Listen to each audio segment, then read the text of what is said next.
Good morning. Happy Friday. Happy July 7th. Happy Maneuvering, Chapter 7, Verse 7 by Sun Tzu. Good morning. Let's stand tall today and through the weekend. Thus, if you order your men to roll up their buff coats and make forced marches without halting day or night, covering double the usual distance at a stretch, doing 100 li in order to wrest an advantage, the leaders of all your three divisions will fall into the hands of the enemy. I think this is pretty more or less straightforward. If you force your men, your employees, your army to work twice as hard to gain an advantage, they will fall. They'll fall into the hands of the enemy. They will, um, they'll get injured. They'll give up. They'll get hurt. They'll get demoralized. All of that stuff. So let's see. Credit where credit is due. Mr. Ryan Holiday, the Daily Stoic, July 7th. July 7th, our duty to learn. This is what you should teach me, how to be like Odysseus, how to love my country, wife and father, and how, even after suffering shipwreck, I might keep sailing on course to those honorable ends. Seneca, Moral Letters 88.7b. Many school teachers teach the Odyssey all wrong.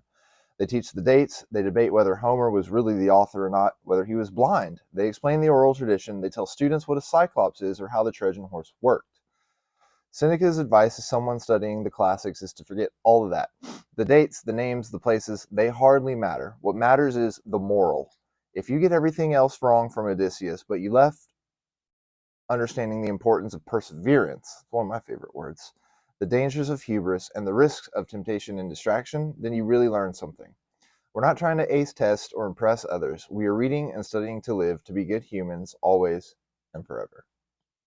This I like how this, and then from a general's perspective, advice on like not pushing your army.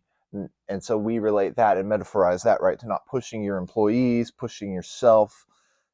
And then he wraps this reflection on Seneca up by saying, we're not trying to ace tests or impress teachers. We're reading and studying to live, to be good human beings.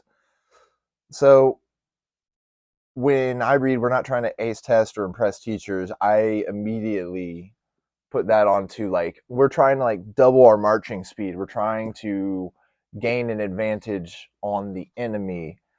So those are the same. And it's like if you're trying to do that, your army is gonna get worn out. So if you're trying to ace these tests and impress these teachers all the time, the people around you,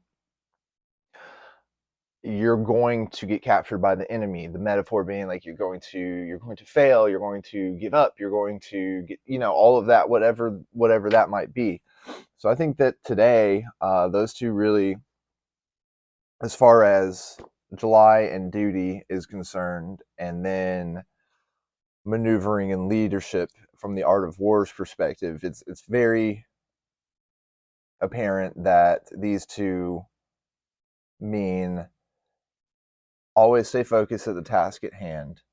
Don't get too focused on gaining a single advantage at the risk of tiring out yourself. So be careful with shiny object syndrome and make sure that whatever you're doing isn't to impress the teacher, but to be a good human being. So I'll leave you with that. Stand tall.